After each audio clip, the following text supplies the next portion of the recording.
Oh, Food Wars, oh, Food Wars, you end me on a cliffhanger once again. I swear, this series kills me, man. It straight up fucking kills me with these cliffhangers. It really does. Like,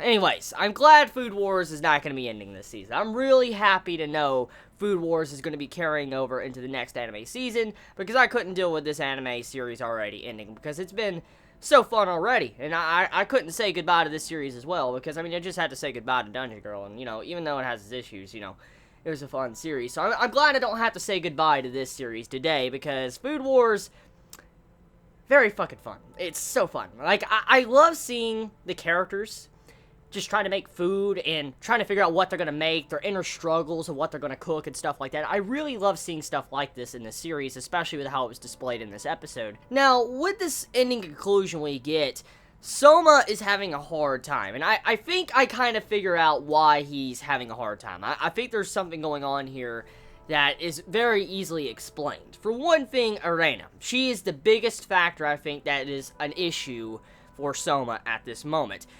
There's two ways you could take this from what I'm about to explain. Soma right now has made a dish, a very unique dish. And he's went a rather simple dish, but he's went with great texture and stuff like that.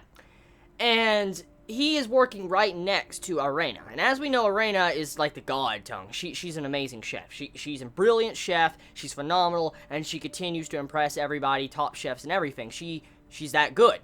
And she's right next to Soma. And if you factor in these obvious details, it's kind of easy to figure out why Soma's doing so bad.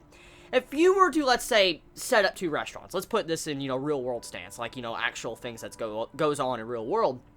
Let's say if you were to open up a shop, okay? Let's say you were to open up a restaurant down on a street. Let's say a street that has no restaurants. You open up a shop. Right next to you, a dude decides to move in another big franchise. Let's say something big as fucking McDonald's or Golden Corral. You know, just big franchise companies. You know, just big-ass companies, and you're a little-ass diner. Of course, these bigger companies are going to get a lot more customers, and they're going to draw in more traffic. And which, in turn, will cause it to where you will lose business because nobody's going to go to you when they can go to the person that's more well-known. Get what I'm getting at? It's a double-edged sword, actually, if you think about it, because with the act of, let's say, this bigger franchise bringing in more customers and traffic, in a turn, it might give a possibility for those customers to see, you know, the other person beside, for instance, the small little diner, which, aka, is Soma. And what I'm getting at is that Arena is stealing all the traffic from Soma into her booth.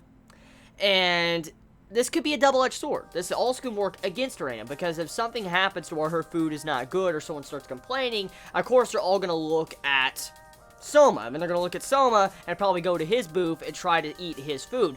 And so that's what I'm getting at. I think that's what the real problem is at the moment. Soma got fucked. He got right next to Arena, someone that was an amazing chef, and is dragging in all this traffic for herself, and it's making it to where nobody wants to eat from Soma because they're filling themselves up from Arena's dish. You get what I'm saying? Like, you get the point of what this episode was trying to go at. It's a realistic situation if you think about it, because, I mean, if you were to set two businesses right together, that one is a small little business and then one is a well-known business, of course the small business is going to get fucking fucked. I mean, this is happening all the time in everyday life. I mean, you have these bigger, you know, businesses come in, like Walmart. Well, let's say Walmart comes in, and they destroy all these other little supermarkets and stuff throughout the entire town, because Walmart has everything. It's a realistic example of what does happen, and I feel like that is what is taking place in this episode. So moving past that, what is the episode about besides what I just discussed? The episode takes place to figure out what type of breakfast cuisine that our cast of characters can make that can be added to the hotel dish.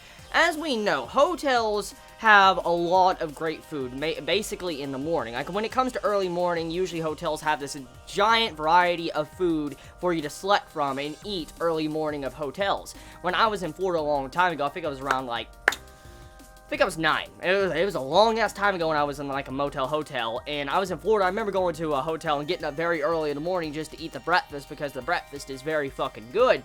And that's exactly what this hotel is trying to do. Like, it's trying to get ideas and inspiration from these fellow chefs that are in practice, and to see if they can add one of these new dishes into their morning breakfast, you know, cuisine, their buffets.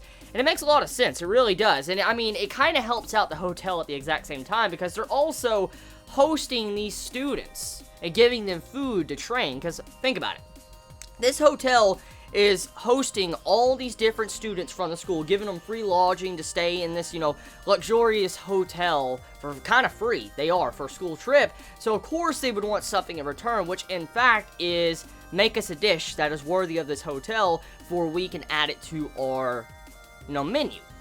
And it makes a lot of sense. It really does. So, a lot of realistic things taking place in this episode that, works according to business-wise.